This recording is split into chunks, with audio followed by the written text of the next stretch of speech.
meu filho enviou uma mensagem no grupo de bate-papo da família. Acreditamos que seja melhor para a mãe se afastar por enquanto. Minha nora reagiu com um emoji de joinha. Respondi, entendido. Respeitarei isso e deixarei de pagar a hipoteca da casa e as transferências mensais de $5.000. Naquela noite, meu telefone explodiu com ligações desesperadas. Mas deixe-me contar como cheguei até aqui. Como uma mulher de 72 anos, que deu tudo de si, acabou sendo expulsa da própria família com apenas 16 palavras e um emoji. E como essa mesma mulher decidiu que já era o suficiente. Tudo começou há 15 anos, quando Michael, meu filho mais velho, chegou em casa com Megan no colo, com os olhos brilhando. Mãe, é ela, ele me disse. E eu acreditei nele. Recebi-os de braços abertos. Preparei um jantar especial. Separei as melhores taças de vinho. Megan sorriu e me chamou de Mãe Carol desde o primeiro dia. Ela me abraçou forte, disse que nunca tinha conhecido ninguém tão carinhosa quanto eu, e eu, ingenuamente, me derreti. Pensei que tinha ganhado uma filha. Mal sabia eu que tinha assinado um contrato vitalício para ser o caixa eletrônico da família. 6 meses depois, eles se casaram. O casamento foi lindo. Eu paguei pelo vestido da Megan, um vestido de renda marfim que custou $3.000. Também paguei pelas flores, pelo local e metade do buffet. É que os pais da Megan não podem contribuir muito, explicou Michael. Você entende, mãe? Você sempre entende. E sim, eu sempre entendi. Sempre disse sim. Sempre abri minha carteira porque é isso que as mães fazem, não é? Se sacrificam, dão, apoiam, mesmo quando ninguém te apoia. 1 ano depois, surgiu a questão da casa. Mãe, encontramos a casa perfeita, Michael me disse ao telefone. Sua voz estava animada, quase infantil. Mas precisamos de ajuda com a entrada. Os bancos querem 20% e nós simplesmente não temos isso. Eu tinha acabado de vender o apartamento que meu marido e eu compramos quando éramos jovens. O dinheiro estava lá, guardado. Era minha segurança, minha reserva para a velhice. Mas Michael era meu filho e Megan estava grávida. Eles iam ter um bebê. Meu primeiro neto. Como eu poderia dizer não? Dei-lhes $40.000 como entrada. Toda a minha reserva. Tudo o que eu havia economizado ao longo de 30 anos de casamento. Nós te pagaremos de volta, mãe, prometeu Michael. Assim que nos levantamos, Megan me abraçou, chorando. Você é um anjo, Mãe Carol. Não sei o que faríamos sem você. Eu me sentia bem, útil, necessária. Eu não sabia que tinha acabado de comprar meu próprio ingresso para o inferno. Mas não terminou aí. 2 meses depois, Michael voltou. Mãe, a hipoteca está mais alta do que pensávamos. Com o bebê a caminho e todas as despesas, não vamos conseguir pagar. Você poderia nos ajudar só nos primeiros meses? Só até a Megan voltar a trabalhar depois que o bebê nascer. Eu trabalhava como contador autônomo. Ganhava bem. Não era rico, mas vivia confortavelmente. E eram meus filhos, meu sangue, meu futuro. Concordei em pagar $1.200 por mês da hipoteca. Apenas durante os primeiros meses, repeti. Michael assentiu com a cabeça.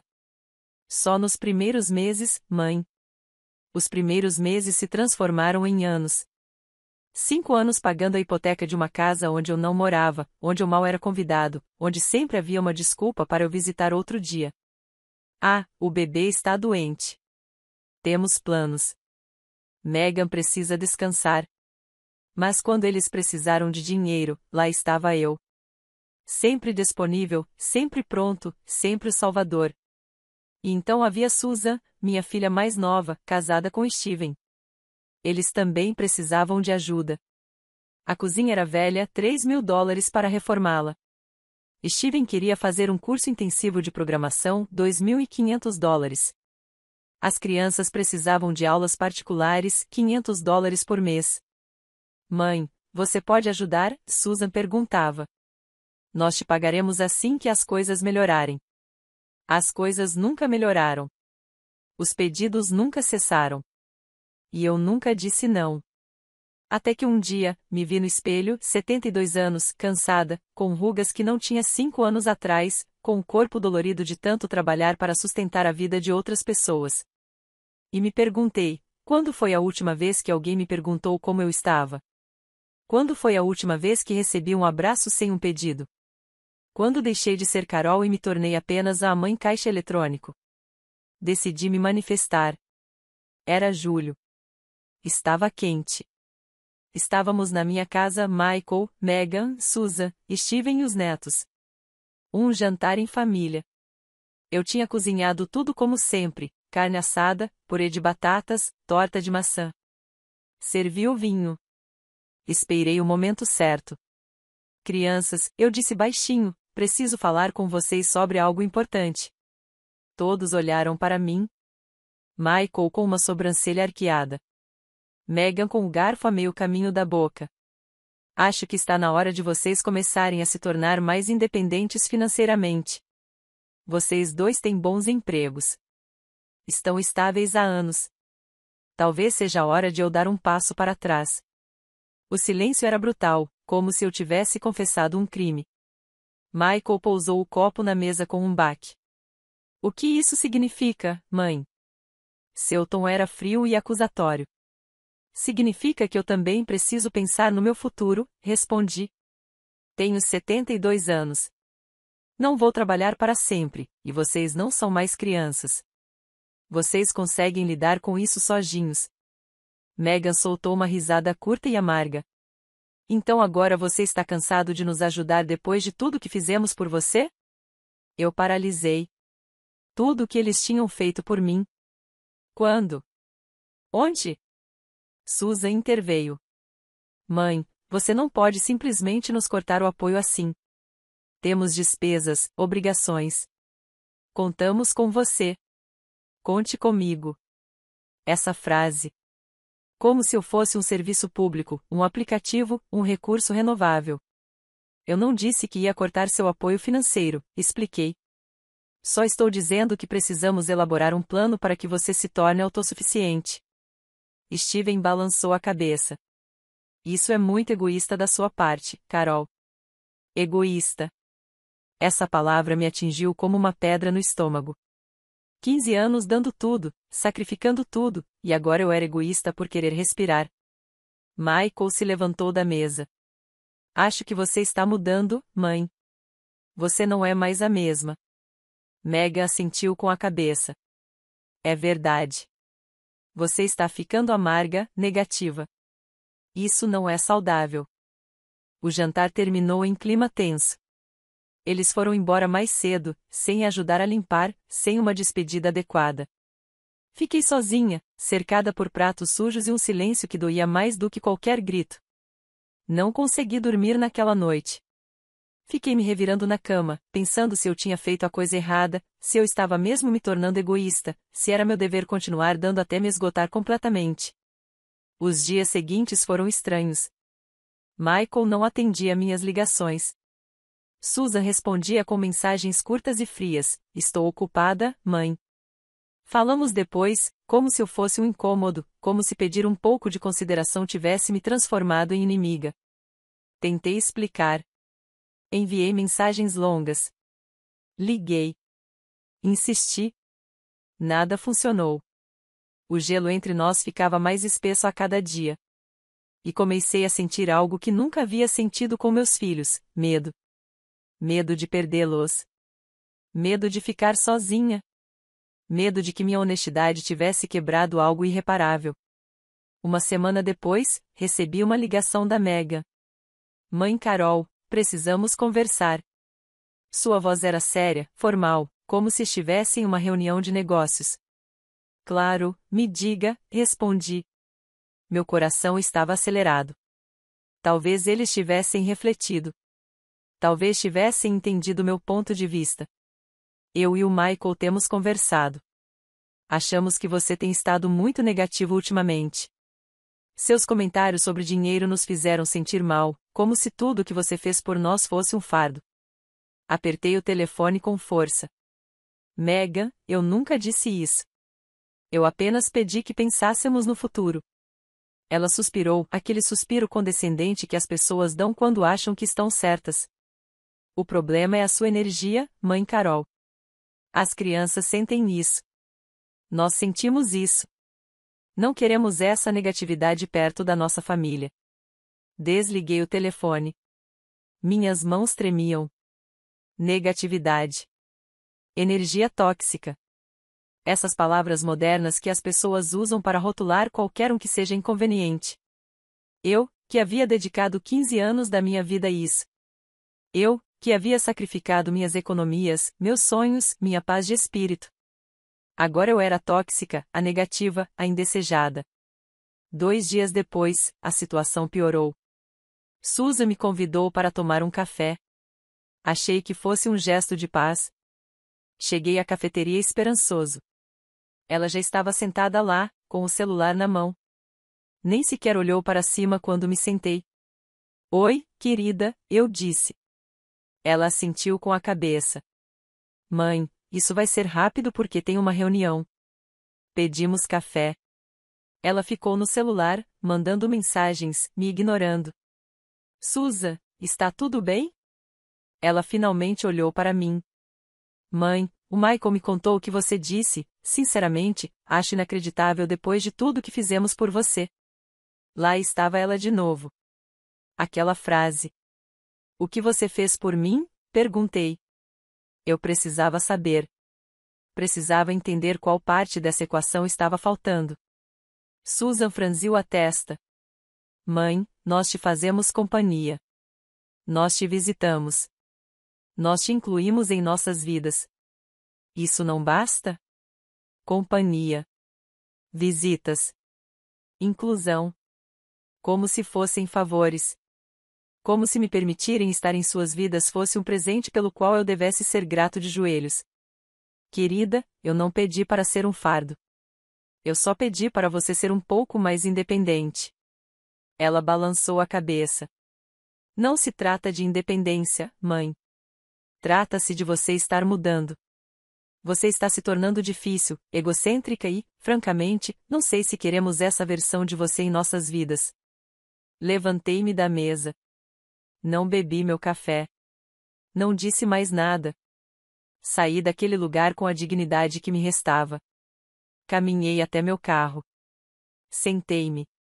Fechei a porta. E ali, sozinha, chorei como não chorava desde a morte do meu marido. Chorei pelos anos perdidos. Pelo dinheiro que jamais voltaria. Pelo amor que dei sem medida e que agora era usado contra mim como uma dívida. Chorei porque finalmente entendi algo. Para eles, eu nunca fui mãe. Eu era um recurso, uma solução, uma conta bancária com sentimentos. Naquela noite, não consegui dormir. Fiquei olhando para o teto, pensando, calculando, relembrando cada transferência, cada sacrifício. Cada vez que eu disse sim quando queria dizer não. E algo dentro de mim endureceu, como metal esfriando, como cimento secando. Não sentia mais tristeza. Sentia clareza, uma clareza fria e perfeita que me mostrava a verdade sem filtros. Eles me usaram por 15 anos. E agora que ousei impor limites, eu me tornei o problema. Abri meu laptop. Entrei no meu banco online. Verifiquei as transferências automáticas, $1.200 por mês para a conta do Michael para o pagamento da hipoteca, $5.000 por mês divididos entre os 2 filhos para emergências, pagamentos de cursos, contas de serviços públicos, despesas extras. Estava tudo lá, tudo documentado, tudo perfeitamente rastreável. Peguei um caderno. Comecei a somar. Os números cresceram, cresceram e cresceram. Em 15 anos, transferi mais de $200.000.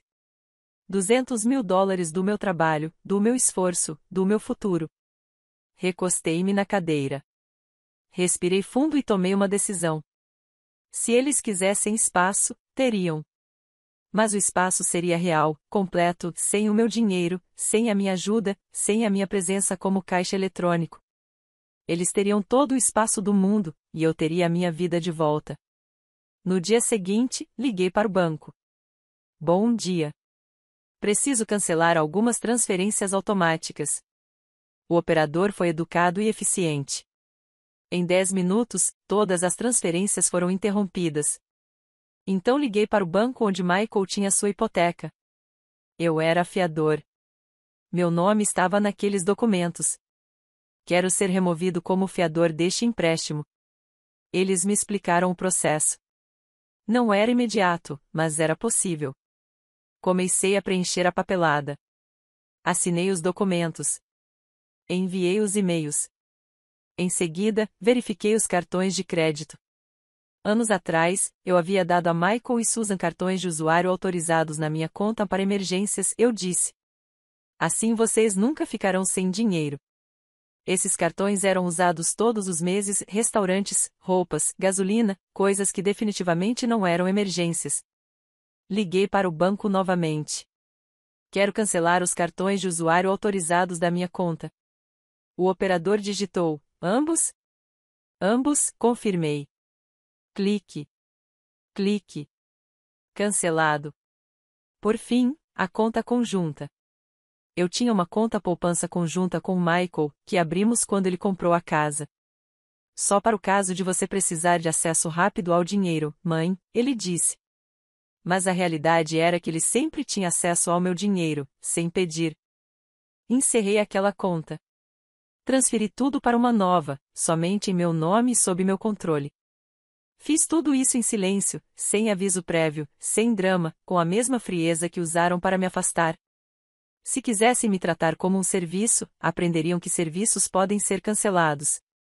E naquele dia cancelei minha assinatura de ser usada. Passaram-se 3 dias, quietos, silenciosos. Senti-me estranha, leve, como se tivesse tirado um casaco pesado que usava há tanto tempo que me esquecera de como era andar sem ele. Tomei chá pela manhã sem pressa.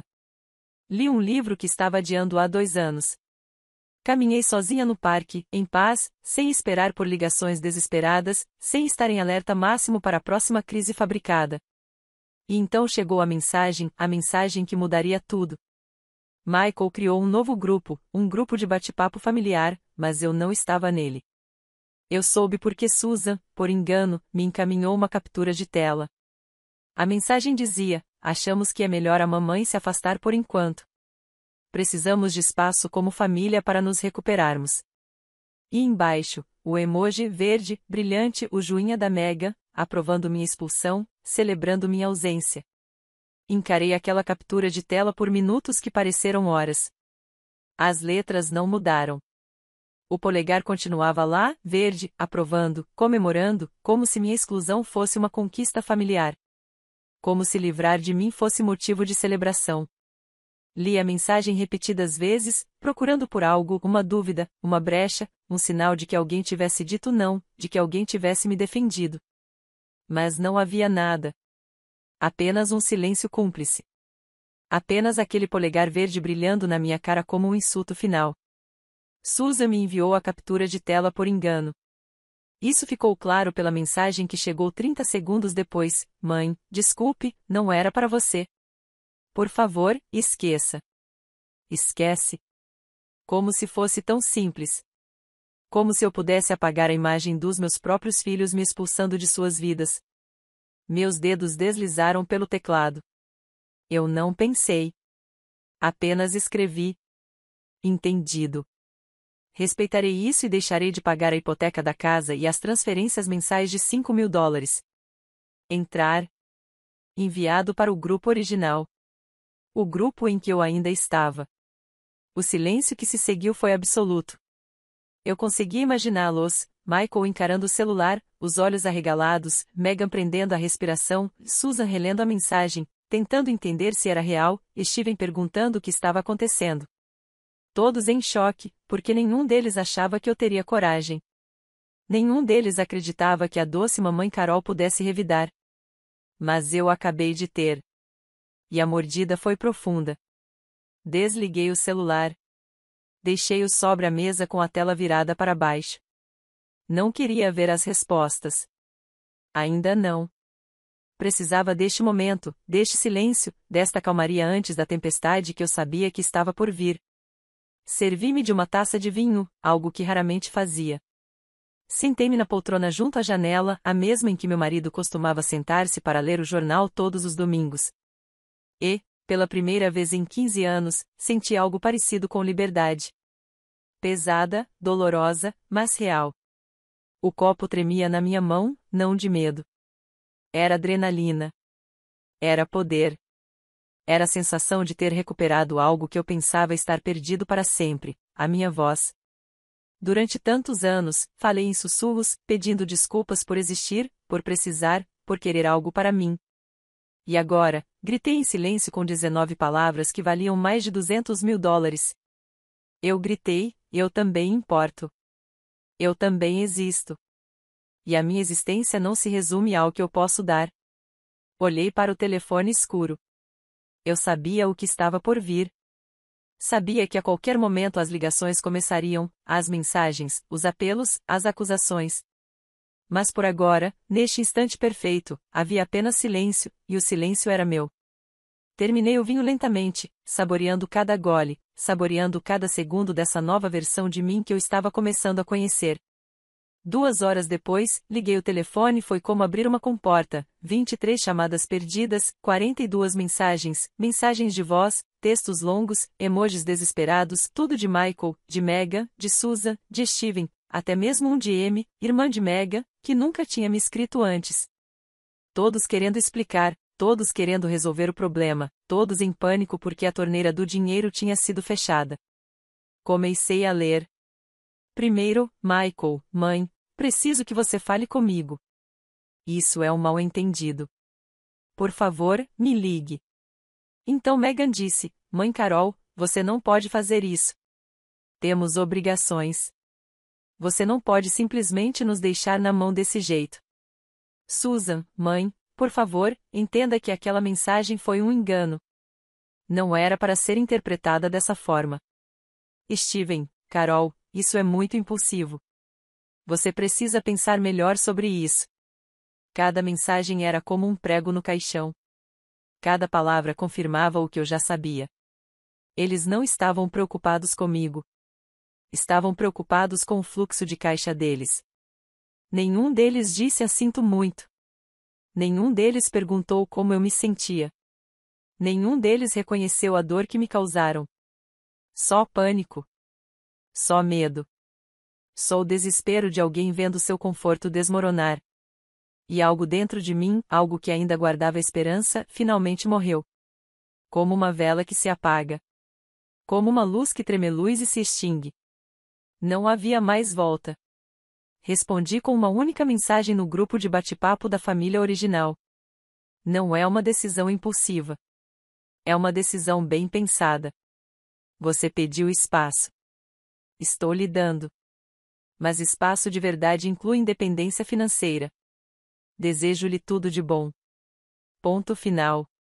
Sem emojis. Sem pontos de exclamação, sem drama, apenas fatos. Frios, claros, inegociáveis. O telefone começou a tocar imediatamente.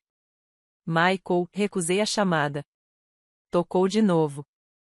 Megan, recusei. Susan, recusei. Steven, recusei. Cada chamada rejeitada foi um ato de amor próprio. Cada silêncio que escolhi foi um grito de dignidade.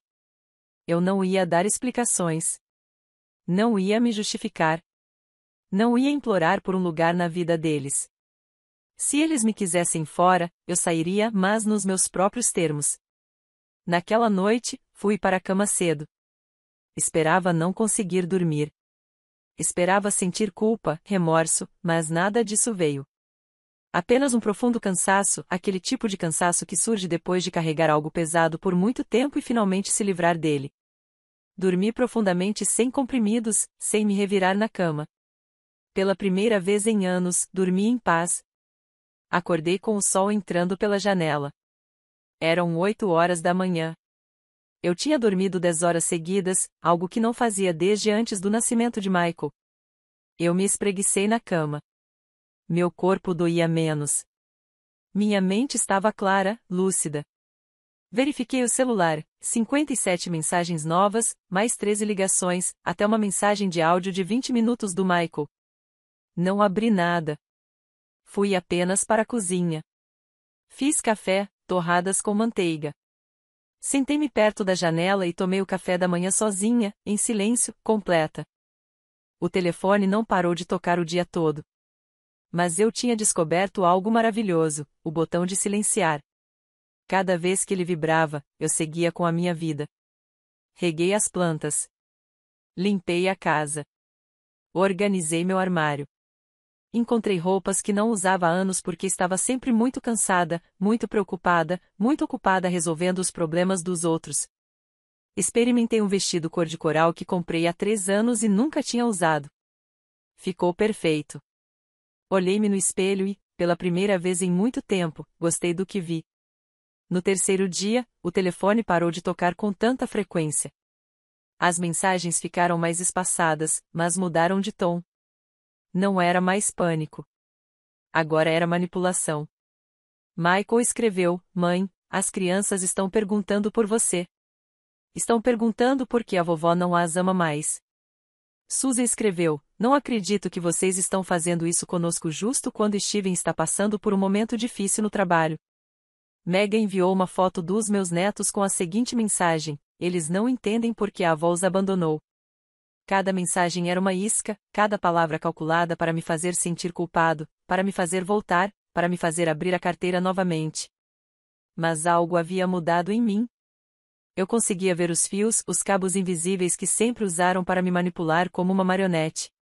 E agora que os via, eles não funcionavam mais. Li cada mensagem com distanciamento, com frieza, como se fossem endereçadas a outra pessoa. Porque, de certa forma, eram. Aquelas mensagens buscavam a antiga Carol, aquela que cedeu, aquela que se culpou, aquela que sempre retornava. Mas aquela Carol estava morta. E em seu lugar, alguém novo havia nascido, alguém mais forte, alguém que finalmente aprenderá que o amor não se mede em dólares transferidos. No quarto dia, chegou a ligação que eu sabia que viria. Não era Michael nem Susan. Era Margarete, minha irmã mais velha, a única família que me restava da minha geração. Atendi porque com ela sempre tinha sido diferente. Carol, o que está acontecendo? Perguntou ela com sua voz suave. Sem julgamentos, apenas curiosidade genuína. Contei tudo a ela desde o início. Cada transferência, cada sacrifício, cada humilhação, a mensagem no grupo de bate-papo, o polegar verde, minha resposta, minha decisão. Ela ouviu em silêncio. Quando terminei, houve uma longa pausa. Sabe o que eu acho? Disse ela finalmente. Acho que você demorou 15 anos a mais do que deveria para fazer a coisa certa. Suas palavras me atingiram com uma força inesperada. Porque ela estava certa. 15 anos sendo um caixa eletrônico emocional. 15 anos acreditando que doar até me esgotar era amor. 15 anos confundindo sacrifício com autoestima. Carol, escute-me, continuou Margarete. O que você fez não foi crueldade. Foi justiça. E se eles não conseguem ver isso, é porque nunca viram você. Só viram o que você podia lhes dar. Desligamos meia hora depois. Eu estava chorando, mas não de tristeza. Era alívio. Era validação. Era confirmação de que eu não estava louca, de que eu não era o monstro que eles queriam pintar em mim. Naquela noite, sentei-me com todos os extratos bancários dos últimos 15 anos. Eu os havia guardado todos eles.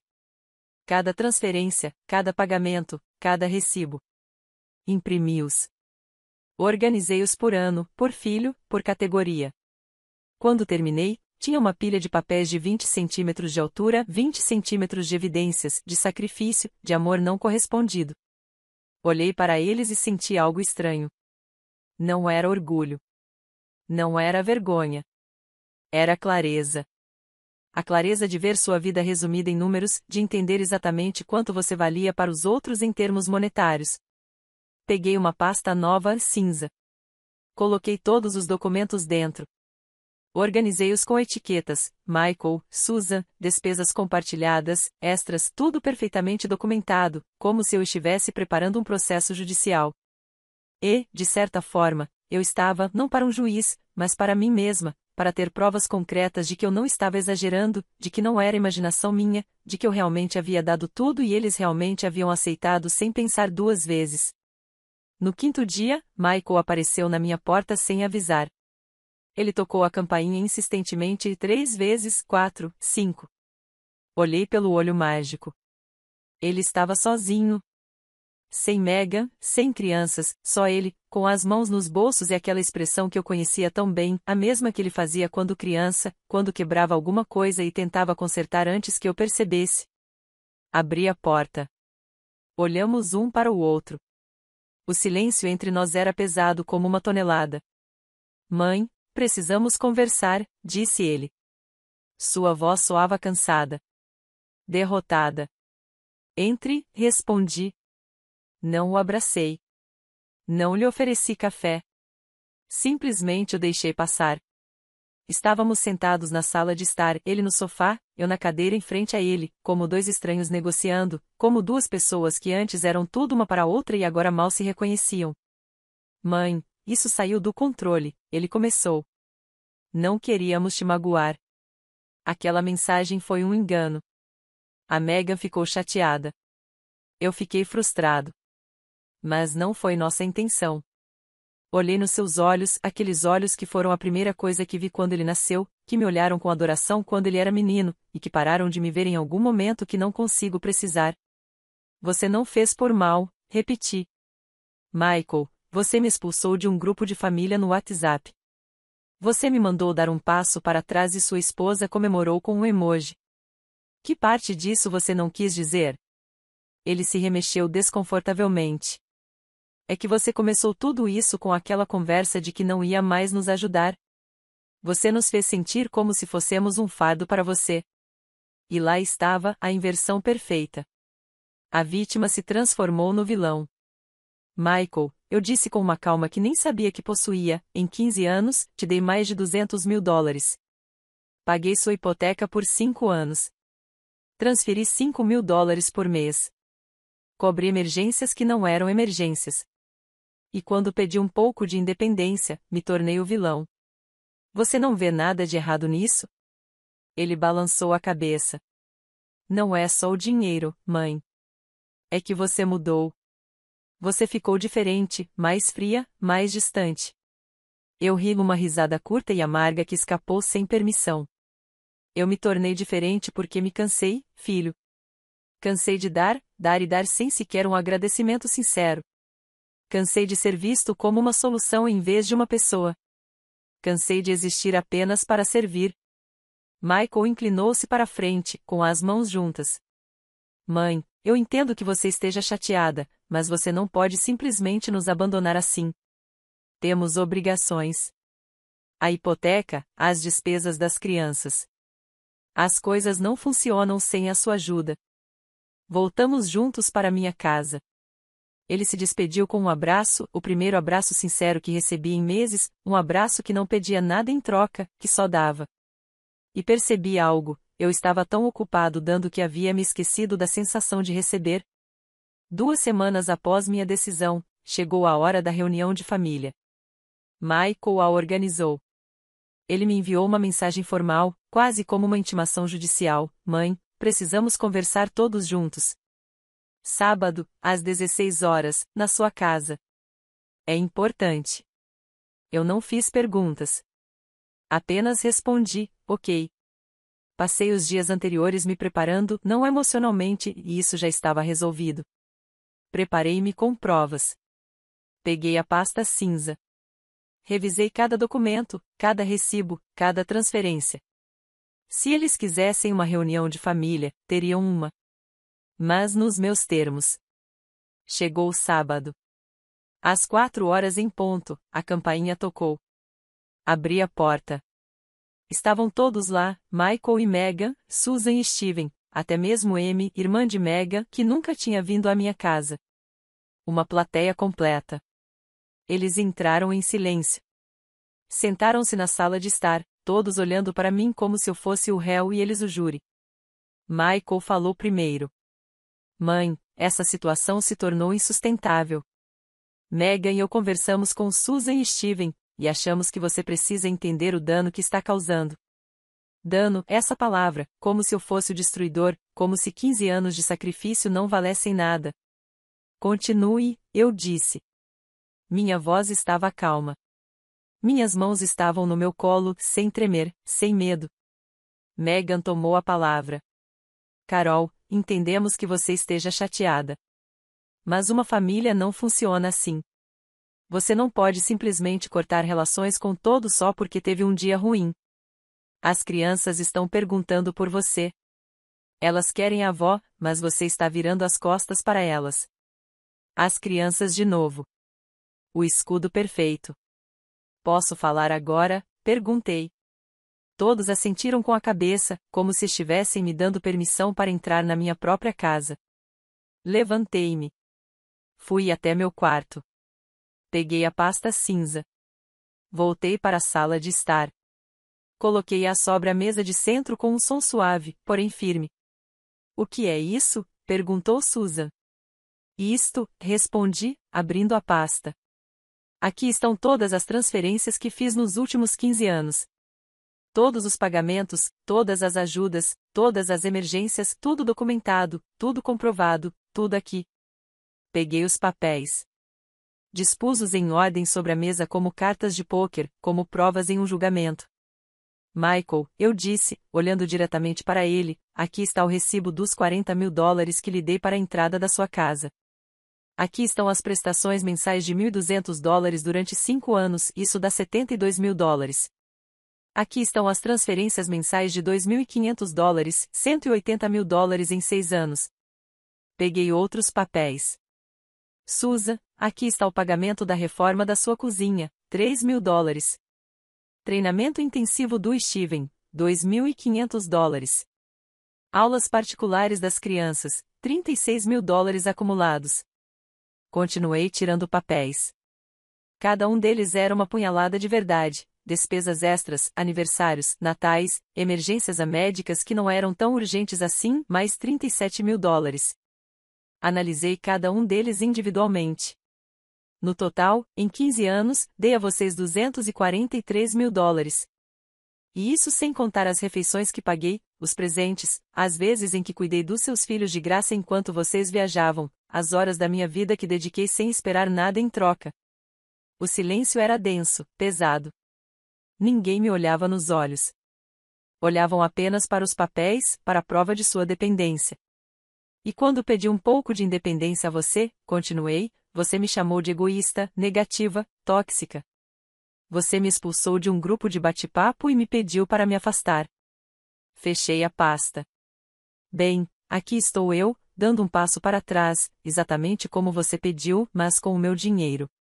Porque, no fim das contas, o espaço que você queria incluía a minha ausência, mas não incluía a ausência da minha carteira. E isso acabou. Michael tentou falar. Mãe, nós nunca. Eu o interrompi, algo que nunca tinha feito. Sim, Michael, você fez. E agora você vai aprender a viver sem me usar. Megan se levantou. Seu rosto estava vermelho. Seus olhos se encheram de lágrimas que não me comoveram. Isso é ridículo. Você é nossa mãe? Você deveria nos ajudar. É para isso que as mães servem. Eu ri, uma risada verdadeira e libertadora. Não, Megan. Mães existem para criar seus filhos, para ensiná-los, para amá-los, não para sustentá-los por toda a vida. Isso se chama parasitismo. E eu não serei mais a hospedeira. Susan chorava em silêncio. Steven encarava o chão. Amy, irmã de Megan, olhava para mim com algo parecido com respeito, como se finalmente tivesse entendido. Michael se levantou. Seus punhos estavam cerrados, não em violência, mas em impotência. E agora, o que vamos fazer? Como vamos pagar a hipoteca, a escola das crianças, tudo? Olhei para ele sem piscar. Você vai fazer o que milhões de pessoas no mundo fazem, Michael. Você vai trabalhar. Vai ajustar seu orçamento. Vai priorizar. Vai viver dentro das suas possibilidades, como um adulto responsável. Megan soltou uma gargalhada histérica. Viver dentro das nossas possibilidades? Você sabe quanto tudo custa hoje em dia? Não dá para esperar que a gente sobreviva sem ajuda. Caminhei lentamente em sua direção, com toda a calma que havia reunido nessas últimas semanas. Megan, vocês duas têm empregos, bons empregos. Ganham o suficiente para viver. Talvez não para a casa que compraram. Talvez não para as férias que tiram todos os anos. Talvez não para jantar fora 3 vezes por semana. Mas para viver? Sim.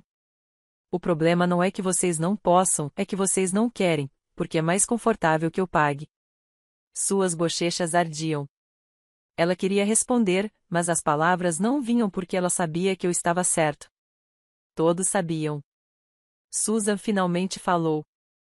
Sua voz estava embargada. Mãe, eu entendo seu ponto de vista. De verdade. Mas você não pode esperar que a gente mude tudo da noite para o dia. Precisamos de tempo. Um plano de transição. Balancei a cabeça negativamente. Susan, eu tenho sido seu plano de transição por 15 anos. Quanto tempo mais você precisa? Até eu morrer? Até não me sobrar nada? Não. O tempo acabou. A transição começa hoje. Steven interrompeu. Sua voz era dura.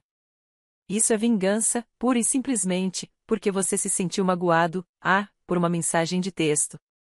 Virei-me para ele. Steven, não é vingança. É justiça. E se você não entende a diferença, é porque nunca precisou impor limites na sua vida. M, que havia permanecido em silêncio o tempo todo, se pronunciou, Carol tem razão. Todos olharam para ela, surpresos, Megan, principalmente. O quê? Perguntou minha nora. Você tem razão, Carol, repetiu M. Eu vi como minha irmã e Michael dependem de você, como todo mês surge uma nova emergência, como todo Natal eles esperam que você dê conta de tudo. E eu vi você ficando cada vez mais cansada, cada vez menor. Isso tinha que acontecer, e fico feliz que você finalmente tenha feito isso. Megan olhou para ela furiosamente. Como você pode dizer isso? Nós somos sua família. M deu de ombros. É exatamente por isso que estou dizendo isso. Porque vejo como você está afundando em dívidas, como Michael trabalha cada vez mais horas, mas o dinheiro nunca é suficiente, porque você está vivendo além das suas possibilidades. E Carol tem sido paliativo. Mas paliativos não duram para sempre. Eles caem. E quando caem, você tem que costurar a ferida direito, não apenas colocar outro paliativo. Suas palavras caíram como pedras em águas calmas, criando ondulações. Desconforto. Verdades que ninguém queria ouvir. Michael caminhou até a porta. Isso não adianta. Não viemos aqui para ouvir sermão. Viemos para resolver isso. Ele se virou para mim. Mãe, estou lhe dando uma semana para reconsiderar. Uma semana. Depois disso, você terá que conviver com as consequências de afastar sua família. Ele abriu a porta.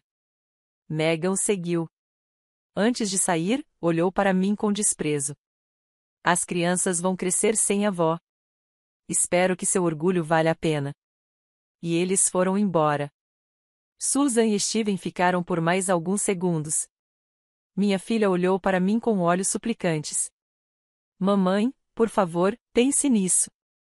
Eles também foram embora. Só M permaneceu. Olhamos uma para a outra em silêncio.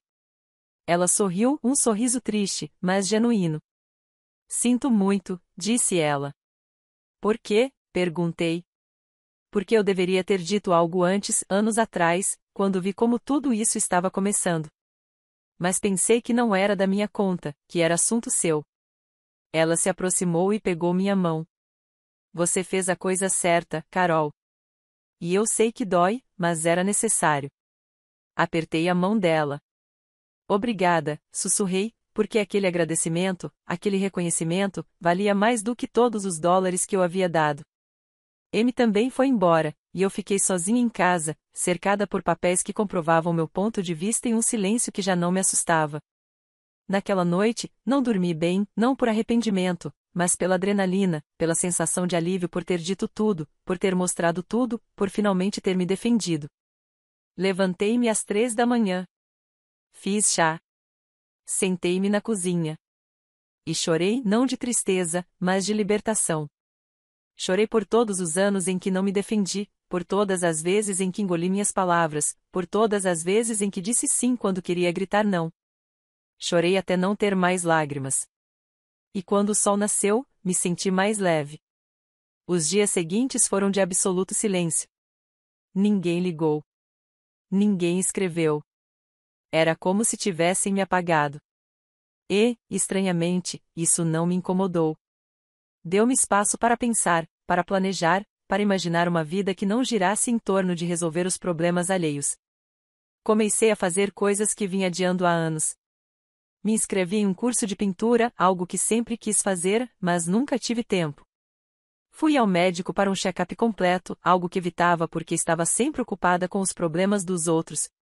Liguei para amigos que havia negligenciado e descobri que eles ainda estavam lá, me esperando. Arthur e eu começamos a tomar café regularmente 2 vezes por semana. Às vezes conversávamos sobre assuntos profundos. Outras vezes, apenas ríamos de bobagens. Ele me contou sobre sua esposa. Eu contei a ele sobre meu marido. Compartilhamos a dor do luto e a estranha liberdade que vem depois. Não era romance. Era companheirismo. Era a compreensão de que a vida não termina quando os filhos nos abandonam, que existem outros capítulos, outros começos. Certa tarde, enquanto pintava na minha aula, percebi algo. Eu estava sorrindo, um sorriso verdadeiro, não forçado, não fingido. Era um sorriso que vinha de dentro, de um lugar que estivera apagado por muito tempo. Eu estava pintando um pôr do sol, tons de laranja e violeta se misturando no céu. E percebi que era assim que eu me sentia, como um pôr do sol, não como um fim, mas como uma bela transição entre duas fases.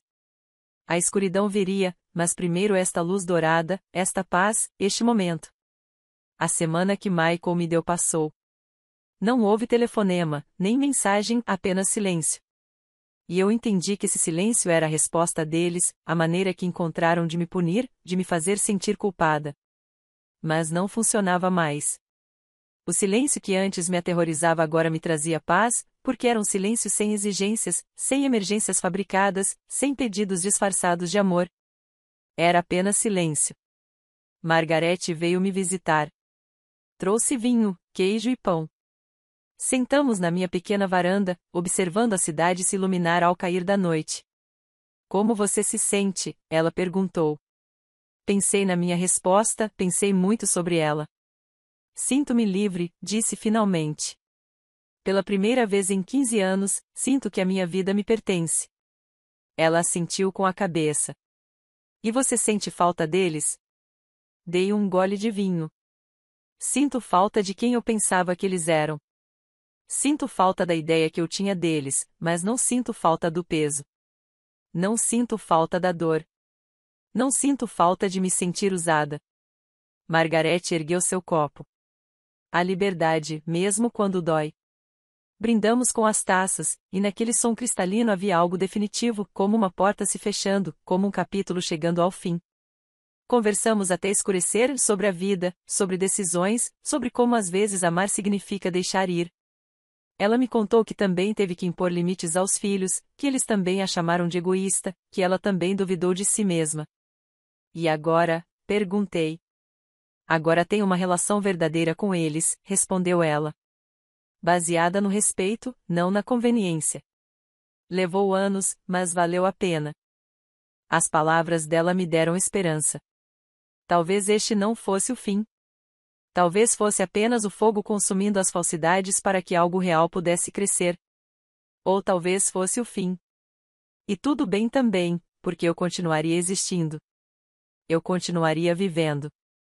Eu continuaria sendo Carol, não a mamãe caixa eletrônico, não a mamãe salvadora. Apenas Carol, uma mulher de 72 anos que finalmente aprendeu que amor próprio não é egoísmo, é sobrevivência. 3 semanas após a reunião de família, meu telefone tocou. Era um número desconhecido. Hesitei antes de atender, mas algo me disse para fazê-lo. Carol? Perguntou uma voz feminina, jovem e nervosa. Sim. Quem é? Houve uma pausa. Sou Sofia. Meu nome é Sofia. Sou a filha mais velha de Michael, sua neta. Meu coração parou. Sofia tinha 16 anos. A última vez que a vi foi há 2 meses, no aniversário dela, quando lhe dei um envelope com $500 que ela mal reconheceu. Sofia, você está bem? Perguntei. Sim, vovó. Eu precisava falar com você. Sem que meus pais soubessem. Sentei-me. Minhas pernas estavam tremendo. O que foi, querida? Ela respirou fundo. Vovó, eu sei o que aconteceu. Ouvi meus pais conversando bem, gritando sobre o dinheiro, sobre você. E preciso que você saiba de uma coisa, eu não concordo com eles. Suas palavras me atingiram com uma força inesperada. O que você ouviu exatamente? Perguntei. Tudo. Que você parou de dar dinheiro para eles. Que o papai está desesperado porque não consegue pagar a hipoteca sem a sua ajuda. Que a mamãe diz que você é egoísta, que eles estão pensando em vender a casa. E vovó, acho que você tem razão. Eu não conseguia falar. As lágrimas vieram sem permissão. Minha neta, uma adolescente de 16 anos, entendeu que seus próprios pais não conseguiam ver. Por que você diz isso? Consegui perguntar. Porque eu venho observando como eles te tratam há anos. Toda vez que você vai lá, eles só falam de dinheiro, de problemas, das coisas de que precisam. Nunca perguntam como você está. Nunca te agradecem de verdade. E eu percebia, mas não sabia o que fazer. Achava que era assim que as famílias eram. Mas agora eu entendo que não é, que está errado. Fechei os olhos, ouvindo a voz dela tão madura, tão clara. Sofia, não quero que você se meta em encrenca com seus pais por causa disso. Ela riu, uma risada amarga. Vovó, eu já estou encrencada porque disse a eles que estavam errados, que você não é a vilã. E a mamãe me deixou de castigo. Ela tirou meu celular. Estou ligando do celular de uma amiga. Meu coração se partiu um pouco mais. Querida, você não precisava fazer isso. Sim, eu fiz, ela respondeu firmemente. Porque alguém precisa te dizer a verdade, que você não é louca, que você não é má, que o que você fez foi corajoso. Conversamos por 1 hora. Sofia me contou coisas que eu nunca soube, como Michael e Megan brigavam constantemente por dinheiro, como sempre esperavam que eu resolvesse tudo. Como até as crianças tinham aprendido que era a avó quem pagava as coisas. Ela me contou que seu irmão mais novo, de 10 anos, disse: se a vovó não nos dá dinheiro, para que precisamos dela? E ninguém o corrigiu. Ninguém explicou a ele que não amamos as pessoas pelo que elas nos dão. Amamos as pessoas por quem elas são. Aquela conversa mudou algo em mim porque confirmou que eu não estava imaginando coisas, que a dinâmica era real e que até mesmo uma adolescente conseguia enxergá-la claramente. Depois de desligar, fiquei sentada no escuro pensando. Sofia me deu um presente, o presente da validação, de saber que eu não estava sozinha na minha percepção, que outra pessoa enxergava a verdade. E essa verdade, embora dolorosa, me fortaleceu porque significava que minha decisão não era loucura. Era sanidade em um sistema doente. Naquela noite, escrevi uma carta, não para enviar, mas apenas para organizar meus pensamentos, para processar tudo o que estava vivenciando. Escrevi sobre amor, sobre limites, sobre como, às vezes, o maior ato de amor é dizer não. Coloquei-a em um envelope sem endereço, como um testemunho daquele momento, daquela transformação. 1 mês depois da minha decisão, Susan apareceu sozinha, sem Steven, sem as crianças. Ela tocou a campainha no meio da manhã. Eu estava tomando café da manhã. Abri a porta e a vi. Ela tinha olheiras profundas. Havia emagrecido. Parecia cansada. Posso entrar? Perguntou ela em voz baixa. Assenti com a cabeça. Preparei o café. Ficamos em silêncio. Ela encarava a caneca, girando-a, sem beber nada. Mãe, eu vim para conversar de verdade. Sem o Steven, sem o Michael, só eu. Olhei para ela, esperando. Você tinha razão, disse ela finalmente, com os olhos cheios de lágrimas, em tudo. Fomos sanguessugas, ingratos. E o pior é que nem percebemos. Deixei que ela continuasse. Ela precisava dizer isso, precisava desabafar. Steven e eu fizemos as contas. Vimos o quanto você nos deu, quantas vezes você esteve presente e quantas vezes nós estivemos presentes para você. E a resposta é quase nunca. Não ligamos para você no seu aniversário no ano passado. Não fomos ao hospital quando você fez a cirurgia de remoção da vesícula. Não estávamos lá no 5º aniversário da morte do papai. Só aparecíamos quando precisávamos de algo. Ela estava chorando abertamente agora. E o pior é que convencemos as crianças de que isso era normal, que a vovó existia para dar, não para receber. Aproximei-me. Peguei na mão dela. Susan, agradeço por você ter percebido isso. De verdade. Mas você entende que eu não posso voltar a como as coisas eram antes, certo? Ela assentiu. Eu sei. E não estou aqui para te pedir isso. Estou aqui para me desculpar e dizer que tudo vai ficar bem. Steven conseguiu um emprego melhor. Vamos nos mudar para um apartamento menor. Vamos nos virar em tudo sem o seu dinheiro, porque é assim que deve ser. Suas palavras eram como um bálsamo. Não curavam tudo, mas curavam alguma coisa. E o Michael? Perguntei. Ela balançou a cabeça. Michael está furioso.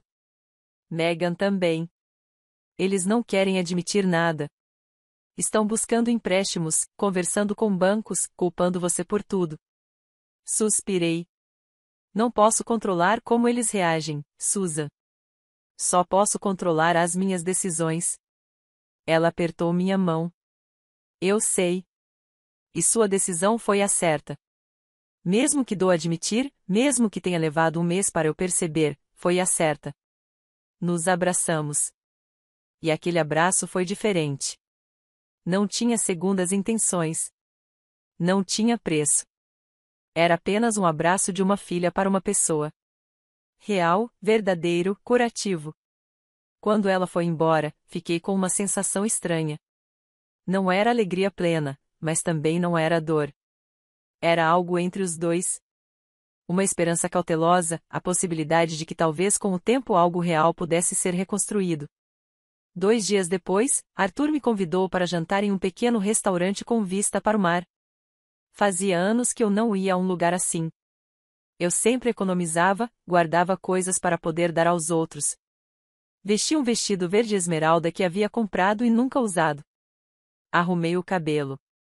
Me maquiei. Olhei no espelho e vi uma mulher que não reconheci, mas de quem gostei. Uma mulher que se arrumava para si mesma, não para impressionar ninguém, apenas porque queria se sentir bem. O jantar foi maravilhoso. Conversamos sobre tudo e sobre nada. Arthur me contou sobre o neto que estava estudando no exterior, sobre os planos de viagem para o ano que vem e sobre como aprendeu a cozinhar depois que a esposa faleceu. Eu lhe contei sobre minhas aulas de pintura, sobre meus novos amigos e sobre como eu estava redescobrindo quem Carol era, sem o peso de ser a provedora. Rimos muito, e percebi que fazia meses que eu não ria assim, livremente, sem culpa, sem medo de o telefone tocar com uma nova emergência.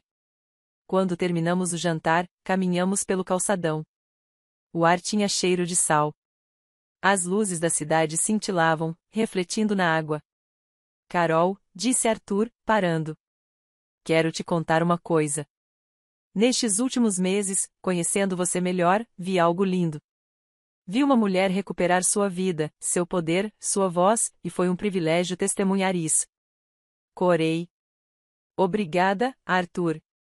Você foi uma parte importante disso. Você me ouviu sem me julgar. Você me fez companhia sem pedir nada em troca. E isso significou mais do que você pode imaginar. Ficamos ali parados, olhando para a água em silêncio, um silêncio confortável e completo. E eu compreendi algo fundamental. Passei tantos anos preenchendo silêncios com sacrifícios que me esqueci de que o silêncio também pode ser paz. Que nem todos os espaços vazios precisam ser preenchidos. Que às vezes, simplesmente ser, existir, sem dar, sem fazer, sem resolver, é o suficiente. É mais do que suficiente. É tudo. 6 semanas após minha decisão, recebi um e-mail do banco. O assunto era, notificação importante sobre a hipoteca. Meu coração disparou. Abri o e-mail. ele informava que Michael havia solicitado formalmente minha remoção como fiadora, que o processo estava em andamento e que, em 30 dias, meu nome não estaria mais vinculado àquela dívida. Li o e-mail 3 vezes e então algo estranho aconteceu. Sorri, não com uma alegria maliciosa, mas com um profundo alívio porque significava que ele estava assumindo a responsabilidade, que estava encontrando soluções, que finalmente, depois de tanto tempo, estava se comportando como um adulto. Naquela mesma tarde, liguei para meu contador. Preciso revisar toda a minha situação financeira, disse a ele. Marcamos uma reunião para a semana seguinte. Quando cheguei ao escritório dele, levei todos os meus extratos bancários. Ele analisou tudo cuidadosamente. Depois de 1 hora, olhou para mim por cima dos óculos. Carol, você sabe quanto dinheiro recuperou nestes últimos 2 meses? Balancei a cabeça negativamente. $12.000. $12.000 que antes eram pagos automaticamente e agora vão ficar com você. Ele me mostrou os números, as projeções. Se você continuar assim, em 5 anos terá recuperado uma parte significativa do que investiu e terá uma aposentadoria decente. Saí daquele escritório com algo que não sentia há anos: segurança financeira. Eu não era rica, mas também não estava me esgotando para sustentar a vida de outras pessoas. Eu era estável, autossuficiente, livre. Naquela noite, calculei quantos anos cada decisão me havia custado. Os $40.000 da entrada, 2 anos de trabalho. Os $72.000 da hipoteca, 4 anos. As transferências mensais, 6 anos. No total, eu havia desperdiçado quase 12 anos da minha vida profissional. 12 anos que jamais recuperaria. Mas pelo menos agora eles parariam de se multiplicar. Certa manhã, enquanto tomava café na varanda, meu telefone tocou. Era Sofia novamente. Vovó, posso te visitar hoje depois da escola? Claro que pode, eu lhe disse. Às 4 da tarde, ela chegou com a mochila nas costas e os olhos brilhantes. Entrou e me abraçou forte. Senti sua falta, sussurrou. E senti algo dentro de mim se derreter. Porque aquele abraço não pedia nada em troca. Só dava. Preparei chocolate quente. Sentamos na sala de estar. Ela me contou sobre a escola, sobre os amigos, sobre um garoto de quem gostava, coisas normais, coisas de adolescente, coisas que não tinham nada a ver com dinheiro ou problemas. Vovó, disse ela depois de um tempo, quero que você saiba de uma coisa. Papai e mamãe ainda estão chateados com você, mas eu não. Eu entendo porque você fez isso e acho que foi corajoso. Acariciei seus cabelos. Sofia, um dia você também terá que impor limites na sua vida, com as pessoas que você ama. E vai doer, mas será necessário. E eu quero que você se lembre deste momento. Que se lembre de que está tudo bem dizer não. Que está tudo bem se proteger. Que está tudo bem existir para si mesma. Ela assentiu com a cabeça. Seus olhos estavam marejados. Eu vou me lembrar. Prometo. Antes de sair, ela tirou algo da mochila. Um envelope aqui, disse ela, colocando-o em minhas mãos. O que é isso? Ela sorriu timidamente. São os $500 que você me deu de aniversário. Eu guardei. Não gastei porque, quando você me deu, eu nem agradeci direito. Eu estava tão acostumada a receber de você que simplesmente considerava normal. Mas agora eu entendo que nada do que você nos deu foi normal. Foi sacrifício. Foi amor. E eu não dei valor. Então, estou devolvendo. Não porque eu não precise, mas porque preciso que você saiba que eu entendo, que eu vejo, que eu te valorizo. As lágrimas caíram incontrolavelmente. Tentei devolver o dinheiro a ela. Não, querida. Esse dinheiro é seu. Foi um presente. Ela balançou a cabeça. Vovó, o melhor presente que você já me deu não foi dinheiro. Foi esta lição. Foi ver você ser forte. Foi me ensinar que o amor verdadeiro tem limites, e isso não tem preço. Por favor, guarde-o ou use-o em você mesma, em algo que te faça feliz, porque você merece. Eu a abracei, chorando. Minha neta, minha pequena Sofia, havia entendido em 16 anos o que seus pais não conseguiram entender em 40. Ela havia aprendido a lição que eu levei 72 anos para aprender. Naquela noite, não consegui dormir, não por angústia, mas por uma sensação próxima à plenitude, porque Sofia me dera esperança. A esperança de que aquela dor, aquele corte, aquela ruptura não tivessem sido em vão. Que tivesse implantado uma semente na próxima geração. Uma semente de dignidade, de limites, de autoestima.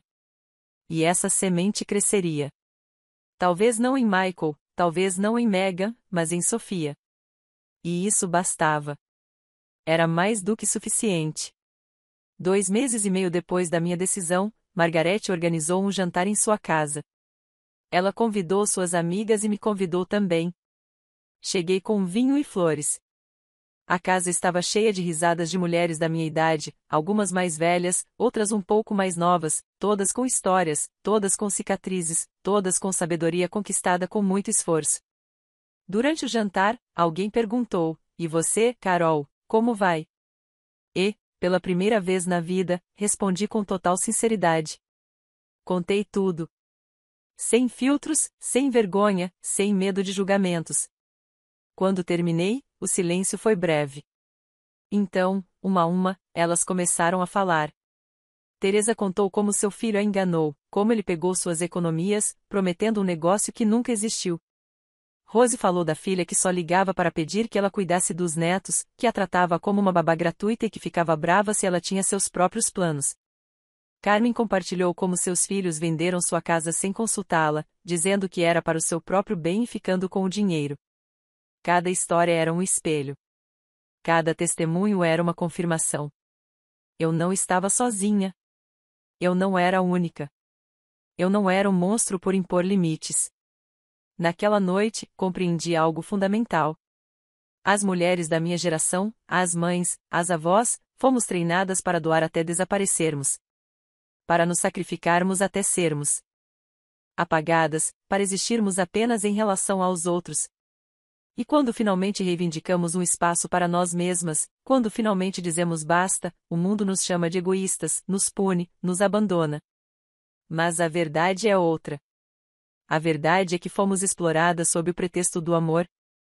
E despertar dessa exploração, mesmo que doa, mesmo que nos custe algo, é o ato mais revolucionário que podemos cometer.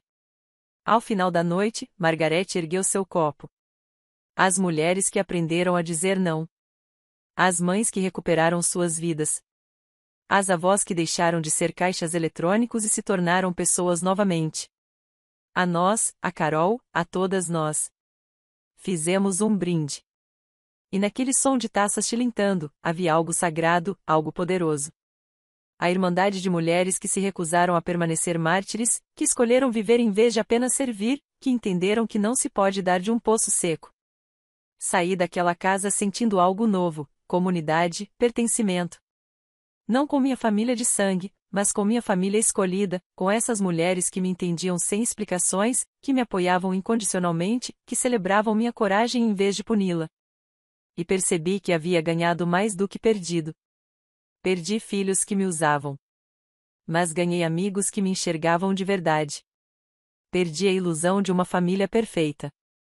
Mas ganhei a realidade de uma vida autêntica. E essa realidade, embora imperfeita, era minha, completamente minha. Naquela noite, antes de dormir, peguei meu diário, um novo que eu havia comprado na semana anterior. Marrom, com páginas em branco esperando para serem preenchidas. Escrevi na primeira página. Hoje, começo minha vida de verdade. Não a vida que outros planejaram para mim. Não a vida de servir e desaparecer, mas a minha vida. A vida de Carol. Uma mulher de 72 anos que finalmente aprendeu que existir já é o suficiente. Que eu não preciso conquistar meu lugar no mundo doando pedaços de mim mesma. Que eu posso simplesmente ser, existir e viver sem me desculpar, sem dar explicações, sem carregar o mundo dos outros nas costas. Este não é o fim. É o começo. E pela primeira vez em décadas, estou animada com o que está por vir. 3 meses após minha decisão, acordei com o sol entrando pela janela. Era sábado. Antes, sábados significavam ligações, pedidos, emergências inventadas. Agora, significavam silêncio, paz, tempo para mim. Levantei-me devagar, sem pressa. Fiz café e torradas. Sentei-me na varanda e respirei fundo, plena e livremente. O ar tinha um gosto diferente. Ou talvez fosse eu que tivesse mudado, que tivesse aprendido a salvar a própria vida em vez de apenas sobreviver a ela. Meu celular vibrou. Uma mensagem da Susan: Mãe, as crianças estão perguntando por você. Podemos te visitar amanhã?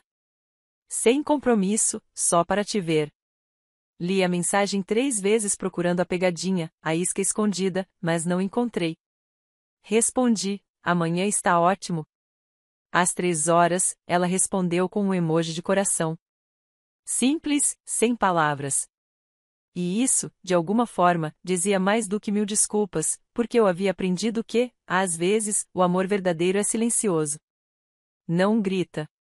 Não exige. Simplesmente aparece de forma constante, respeitosa, com presença real. No dia seguinte, Susan chegou com os filhos. Steven não veio, e tudo bem. Nem todos precisam estar prontos ao mesmo tempo. As crianças me abraçaram forte. Conversamos. Fiz biscoitos para elas como antes, mas diferentes. Porque agora eu decidia quando e como, sem obrigação, sem culpa. Susan me ajudou a lavar a louça. Mãe, disse ela, secando uma caneca, eu sei que o caminho é longo, que não posso apagar 15 anos com algumas visitas, mas quero que você saiba que estou tentando, que estou aprendendo, que quero um relacionamento verdadeiro com você, não um baseado em conveniência, mas em amor verdadeiro. Peguei na mão dela, ainda molhada de sabão. Susan, o simples fato de você ver isso já é suficiente. O fato de você estar aqui sem pedir nada significa mais do que você pode imaginar. Ela sorriu com lágrimas nos olhos. E aquele momento, aquele instante de conexão verdadeira, valeu mais do que todo o dinheiro que eu havia dado, porque foi genuíno. Foi puro. Foi o começo de algo novo, algo saudável, algo que talvez com o tempo pudesse ser chamado de família novamente. Naquela semana, também recebi uma ligação inesperada do Michael. Não atendi imediatamente. Deixei tocar. Respirei fundo. Tomei uma decisão e finalmente atendi o telefone. Oi, mãe. Sua voz parecia cansada, diferente. Olá, Michael. Houve um longo e constrangedor silêncio. Mãe, eu preciso te contar uma coisa. E não é fácil. Esperei sem pressioná-lo, sem ajudá-lo. Você tinha razão em tudo. Eu e a Megan temos feito terapia. E a terapeuta nos fez enxergar coisas. Coisas que não queríamos ver sobre como te tratávamos, sobre nossa dependência, sobre tudo. Sua voz embargou. Não estou pedindo perdão porque sei que palavras não bastam, mas quero que você saiba que estou trabalhando em mim mesmo, que vendemos a casa, que nos mudamos para algo menor, que estamos vivendo do que ganhamos. E é difícil. Muito difícil. Mas é o certo. E eu sei disso porque, pela primeira vez em anos, consigo dormir sem essa pressão no peito. Sem aquela voz me dizendo que eu era um fracasso que não conseguia sustentar a família sem a mãe.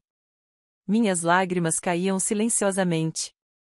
Michael, fico feliz que você esteja fazendo esse trabalho. De verdade. Ele respirou fundo. Você acha?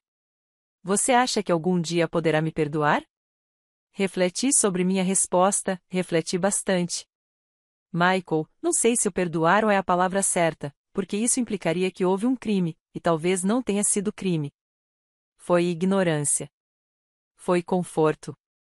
Foi seguir um padrão sem questioná-lo. O que posso te dizer é que não guardo rancor. Que quero que você fique bem. Que te admiro por buscar ajuda. E que talvez, com o tempo, possamos construir algo novo, diferente, mais saudável. Ele soluçou. Obrigado, mãe. Isso é mais do que eu mereço. Desligamos e fiquei com o telefone na mão, sentindo algo estranho. Não era alegria plena, mas também não era dor. Era uma esperança realista, a aceitação de que relacionamentos rompidos podem se curar, mas nunca voltam a ser como eram. Eles se transformam em algo diferente. E tudo bem. 4 meses após minha decisão, Arthur me convidou para uma viagem. Nada de extravagante, disse ele, rindo, apenas uma semana na praia. 2 velhinhos curtindo o sol e o mar. Aceitei sem hesitar. Não ia à praia há 20 anos. Sempre havia uma desculpa para não ir. Sempre havia alguém que precisava de mim. Sempre havia algo mais importante do que eu. Mas não mais. Agora eu era a prioridade. Arrumamos as malas. Pegamos o ônibus. E durante aquela semana, descobri algo maravilhoso.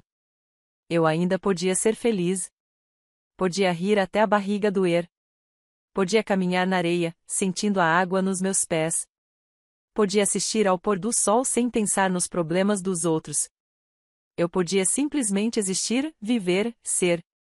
Certa noite, sentada no terraço do hotel com Arthur, fiquei olhando para as estrelas. No que você está pensando? Perguntou ele. Passei 72 anos acreditando que meu valor estava no que eu podia dar, no que eu podia fazer pelos outros. E descobri que meu valor sempre esteve simplesmente em ser eu mesma, em existir, em respirar, em ocupar espaço sem me desculpar. Arthur assentiu com a cabeça. Todos nós deveríamos aprender isso mais cedo. Mas talvez chegar a esta idade com essa lição na cabeça seja o verdadeiro presente, o prêmio por sobreviver. Fizemos um brinde com vinho barato de hotel. E aquele brinde era sagrado. Era uma celebração da vida, das segundas chances, dos começos tardios que chegam na hora certa. Quando voltei da viagem, minha casa estava diferente. Não era mais um refúgio de exaustão.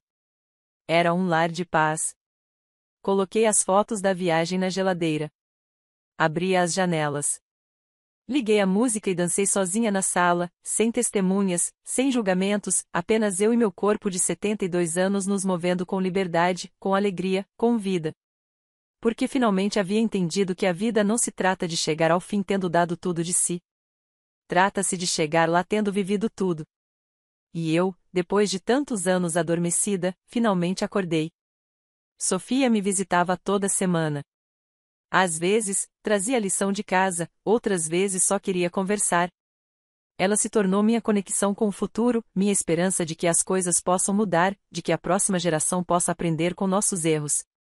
Um dia ela me disse: "Vovó, quando eu crescer, quero ser como você. Forte, corajosa, alguém que se respeita." Eu a abracei, chorando. "Querida, você já é tudo isso. Só lembre-se de nunca se esquecer disso. Nunca deixe ninguém te convencer de que existir para si mesma é egoísmo. É sobrevivência. É amor próprio. É vida."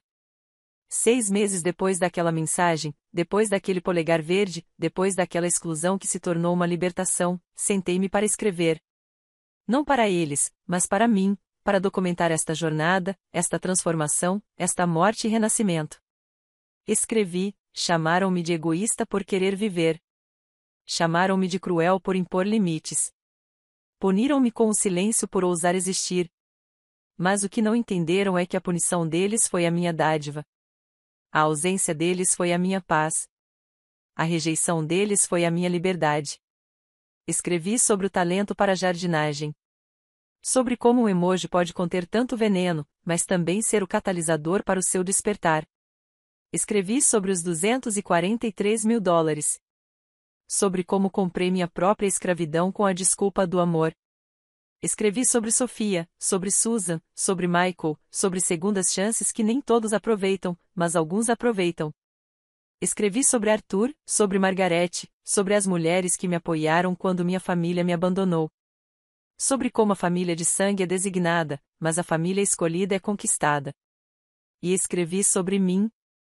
Sobre Carol, uma mulher que levou 72 anos para aprender que não precisava merecer o direito de existir, que sua vida lhe pertencia, que podia dizer não sem explicações, que podia viver sem carregar o peso do mundo alheio.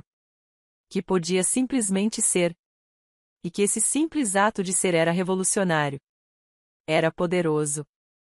Era suficiente. Fechei o caderno. Guardei-o. E saí para a varanda. O sol estava se pondo, pintando o céu de laranja e violeta, como a pintura que fiz na aula, como a minha vida agora. Um belo pôr do sol entre duas fases. Eu não tinha mais medo da noite que se aproximava, pois havia aprendido que depois de cada noite vem o amanhecer, e eu havia amanhecido após anos de escuridão. Eu finalmente havia amanhecido. Respirei fundo. O ar entrou nos meus pulmões, puro, e sorri não porque tudo estivesse perfeito, mas porque finalmente estava bem com a imperfeição, porque havia aprendido a lição mais importante: não se pode dar de um poço seco. E eu, depois de tantos anos de seca, finalmente estava me reabastecendo. Gota a gota, decisão a decisão, limite a limite, eu estava me reabastecendo. E desta vez a água era só para mim.